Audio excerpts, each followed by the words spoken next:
In this video, we're going to talk about apple cider vinegar. What are the benefits and what are the myths? First of all, here's a myth, that apple cider vinegar contains a lot of nutrients. It really does not. It doesn't have much vitamin I. It doesn't have much vitamin C. It doesn't have many minerals. But what it does have is something even more important. The real reason why apple cider vinegar works for so many conditions has to do with one compound it contains called acetic acid. That's an acid, and this is where the real power comes from. Now, the reason why it works may go against what you've always heard. Most of the bodies I've checked over many years are actually too alkaline. I know you may have heard that everyone is too acidic, but that's not true. When you talk about pH, you need to understand that every part of the body has a different pH.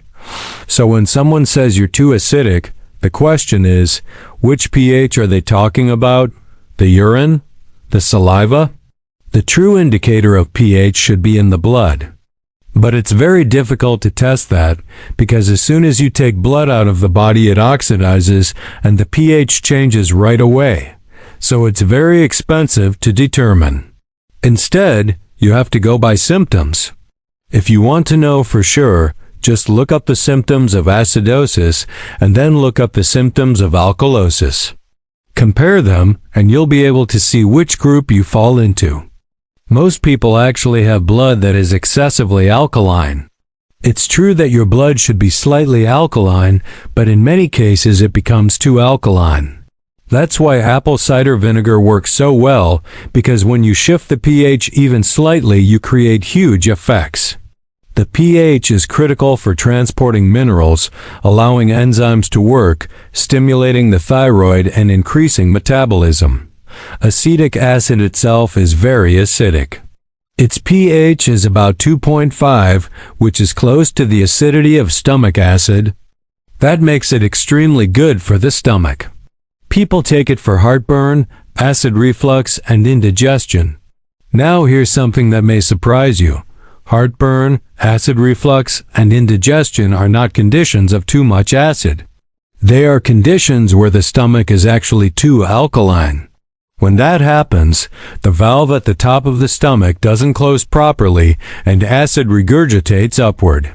If you have acid reflux or heartburn, try apple cider vinegar and see how much better you feel.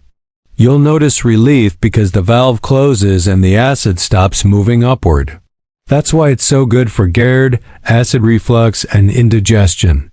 As you age, especially after the age of 50, 60, or 70, the pH of the stomach tends to rise. That means it becomes more alkaline. So as you get older, you need more acid to properly digest protein and absorb minerals. When the stomach is too alkaline, calcium cannot be absorbed. Instead, calcium starts to build up in the soft tissues.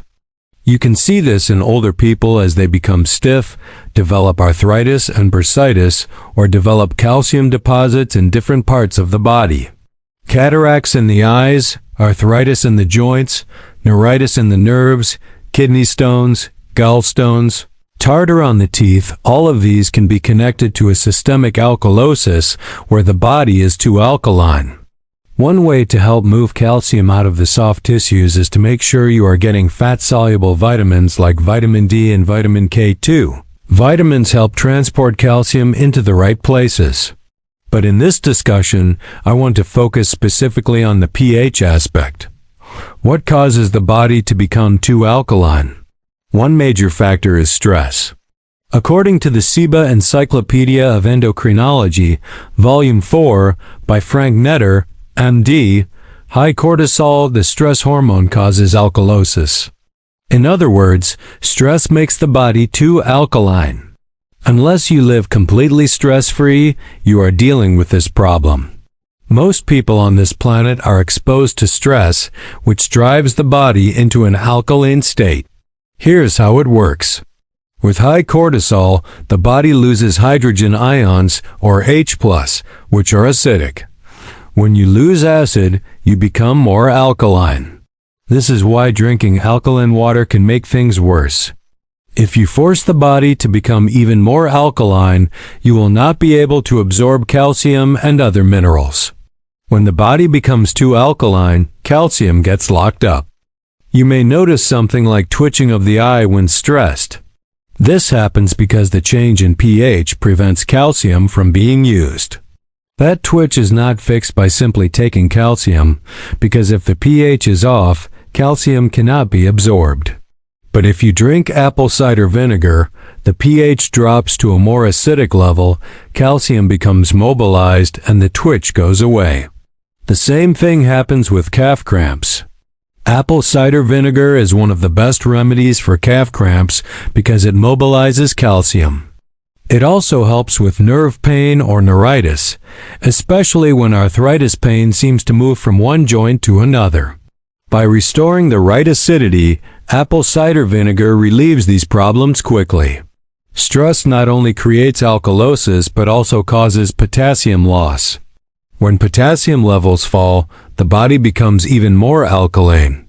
This cycle reinforces itself. People with potassium loss may experience high blood pressure, constipation, weakness, fatigue, and irregular heartbeats. This explains why apple cider vinegar helps with so many different conditions. It doesn't directly give you potassium, but it prevents potassium loss by fixing the pH. Once the body is at the right acidity, potassium is retained and many symptoms improve. There's another factor as well. People who consume a lot of protein, like those on high-protein diets or drinking a lot of protein shakes, produce a waste product called guanidine. This is highly alkaline.